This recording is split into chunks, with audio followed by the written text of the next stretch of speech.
Salut tout le monde. Moi, c'est Théo Bernard.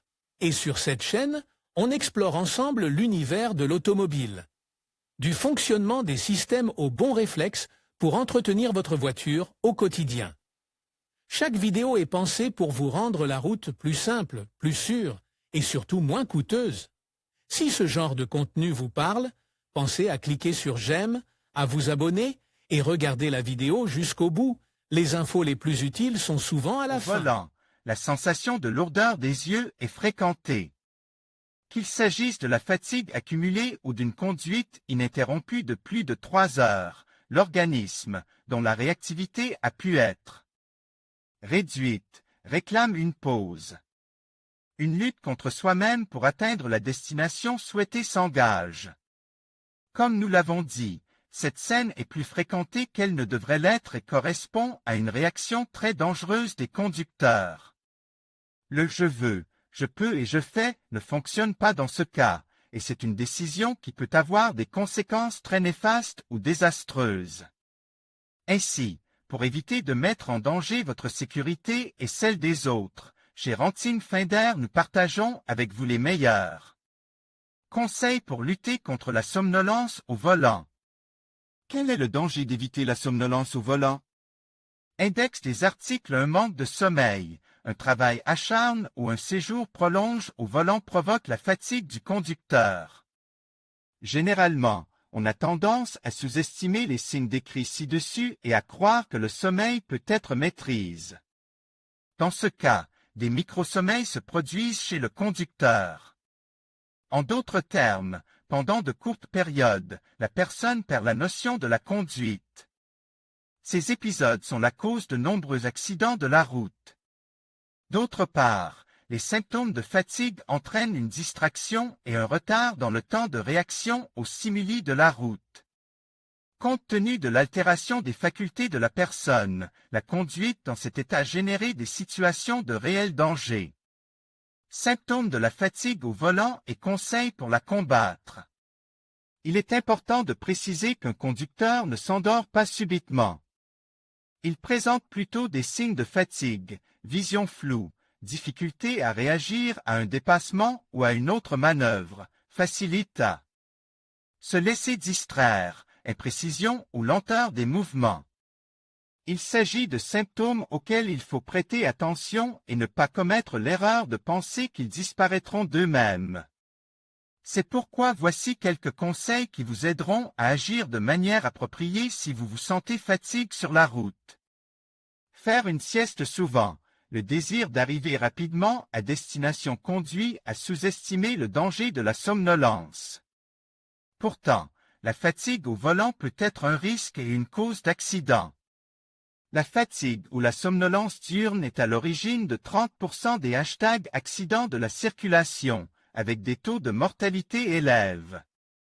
Ils se produisent généralement sur des routes rapides, en milieu d'après-midi ou à minuit, avec un seul véhicule impliqué qui quitte la route. La solution est simple et peut sauver de nombreuses vies, s'arrêter sur une aire de repos ou similaire, mais dans un endroit sûr. Et profiter d'une sieste de 20 minutes. Soyez extrêmement prudents sur les longs trajets et aux heures difficiles. Les longs trajets deviennent monotones et provoquent la fatigue. Il n'est pas conseil de s'efforcer de parcourir de longues distances en une seule fois, en particulier lors des trajets de nuit. N'oubliez pas non plus que le risque de fatigue augmente à certains moments, entre 3 et 5 heures du matin, ainsi qu'entre 2 et 4 heures de l'après-midi. Les meilleures offres de location de voitures privées. Obtenez votre nouvelle voiture avec notre leasing Opel Corsa 1.2 TXHL 74 kW. GS à partir de 277 € au mois et TVA incluse. Plus d'infos Kia Stonic 1.0 TGDI MEV Business à partir de 306 € au mois et TVA incluse. Plus d'infos Nissan Juke DIGT 84 kW 6M et TA Cinta. À partir de 311 € au mois et TTC. Plus d'infos s'arrêter toutes les 2 heures si les recommandations de la DGT suscitent toutes sortes de réactions de la part des conducteurs. la vérité est qu'elles sont issues des statistiques des accidents de la route. Concrètement, entre 15 et 30% des accidents sont dus à la somnolence. La DGT recommande donc une pause de 20 ou 30 minutes toutes les 2 heures ou tous les 200 km de conduite. Voyagez confortablement, mais n'encouragez pas la somnolence. Il est toujours préférable d'adopter une position confortable, mais pas trop détendue. En d'autres termes, tenez fermement le volant.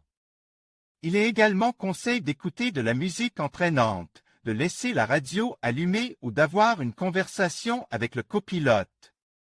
Cependant, il ne faut pas cesser de prêter attention à la route, aux autres voitures et véhicules ou aux autres obstacles qui peuvent se présenter en cours de route. Évitez la somnolence au volant.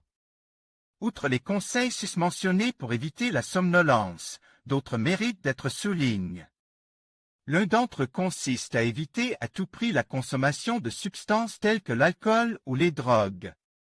Il n'est pas non plus conseil d'abuser du café, qui, une fois dissipé, peut provoquer la somnolence. Il faut aussi penser à la nourriture, qui ne doit pas être trop lourde. Enfin, n'oubliez pas que les conducteurs qui bénéficient des meilleures voitures de location effectuent de longs trajets dans le confort. C'est pourquoi nous partageons avec vous ces recommandations efficaces en cas de fatigue au volant. En conclusion, il est essentiel de rester vigilant et en forme lorsque l'on prend le volant.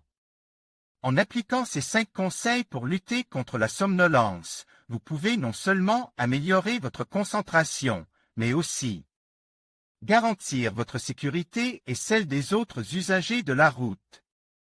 N'oubliez pas que la prévention est la clé. Reposez-vous suffisamment, faites des pauses régulières et restez attentif à votre état de fatigue.